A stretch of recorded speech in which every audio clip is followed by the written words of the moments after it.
vous m'avez vraiment sauvé la vie. Enfin, c'est assez bizarre à dire, mais moi je vous dis, quand j'écris ce texte, c'est pas un testament, mais c'est une façon de dire, voilà, moi j'ai fait ce parcours dans cette société qui me dégoûte. Euh, je vois cette violence qui monte dans la société, il y a plus de respiration, il n'y a plus d'alternative. Euh, il y avait plus de voix, quoi. Et vous imaginez pas, en fait, et je pense qu'on est des milliers à avoir ressenti ça, euh, le bonheur que ça a été de se sentir qu'on n'était pas seul, que j'étais pas seul, qu'on était beaucoup à ressentir cette violence qui existait au sein de cette société, qui s'était développée, qui faisait qu'on était en train de s'autodétruire sans même se rendre compte et comprendre pourquoi, parce qu'on n'arrivait pas, en fait, à mettre les mots et à montrer qu'il y avait un problème politique. Et le fait qu'il y ait une force apolitique qui émerge, qui puisse enfin se faire parler des gens extrêmement différents, qui pour beaucoup sont fichés complètement de la politique, pour d'autres avaient des opinions complètement différentes, et qui commencent à se dire on arrête avec le massacre. On se rend compte que c'est pas notre faute. Si on s'est fait virer, si on n'arrive pas à trouver notre place, si on ne trouve pas de fonction dans la société, si c'est parce qu'il y a un système qui, notamment depuis 2008, a complètement parti en vrille, et que nos responsables politiques, plutôt que chercher les responsables, nous l'ont fait payer à nous. Et on fait que cette violence, on l'a retournée contre nous-mêmes. Et ça a pris la forme de dépression, de suicide, de violence conjugale, et du fait de se sentir naze, parce qu'on était au chômage, parce que notre paye n'avançait pas, parce qu'on n'arrivait pas à satisfaire nos enfants, nos amis, on a beaucoup ironisé sur le Nutella. Vous vous souvenez cette affaire de Nutella où tout d'un coup il y avait beaucoup de gens qui s'étaient précipités pour acheter du Nutella. Et alors ça, qu'est-ce qu'ils se sont foutus de la gueule les bourgeois sur les gens qui étaient allés acheter du Nutella en masse parce qu'il y avait eu des réductions.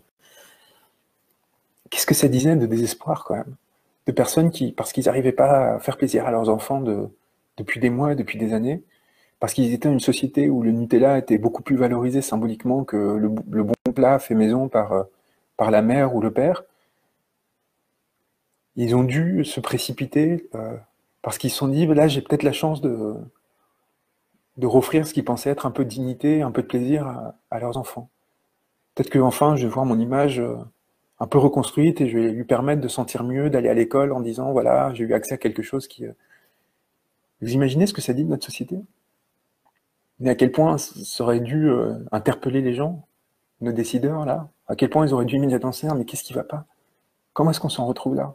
Et au lieu de commencer à se foutre de la gueule de tout le monde. Et donc juste ressentir ça et cette force-là, et c'est la dernière chose que je voudrais vous dire, c'est faut pas que ce soit juste virtuel, faut pas qu'on soit juste là entre nous, à nous regarder, à nous consommer. Je pense il faut qu'on ait le courage de nos corps, parce qu'encore une fois, c'est la seule chose qu'on a à leur opposer. La vaillance de nos corps et l'absence de peur à l'idée qu'ils soient réprimés. Et donc il faut vraiment qu'on sorte, parce que là, c'est vrai que les dernières semaines, ça a été très dur, on commençait tous à être épuisés. Moi, j'ai vu avec Fly qui a donné, quoi, qui arrête pas dans tous les sens, et qui, à chaque fois, je le voyais, je disais, mais tu vas craquer, comment tu vas faire? Qui prenait des blablacar jusqu'au fin fond de la France pour prendre les moins chers aussi, parce qu'il était en difficulté. Et moi, pareil, qui arrête pas de tourner, je fais 5 ou 6 conférences par jour pour essayer de remobiliser personne. Et on se retrouve à 500, à 600, à 700 à chaque fois. Vous vous rendez pas compte, on est énormément. Mais après, derrière, je me dis, mais faut pas qu'on s'en tienne là. Il faut pas que ce soit juste les lives de Fly. Il faut pas que ce soit juste mes conférences et qu'après on se dise bon bah c'est fini parce que sinon on retombe exactement à travers de ce qu'on dénonce.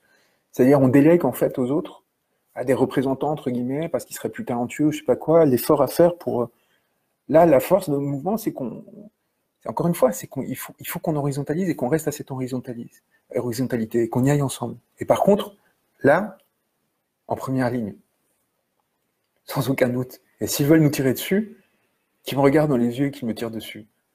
Et s'ils font ça, qu'ils voient ce qui viendra derrière. C'est aussi simple que ça.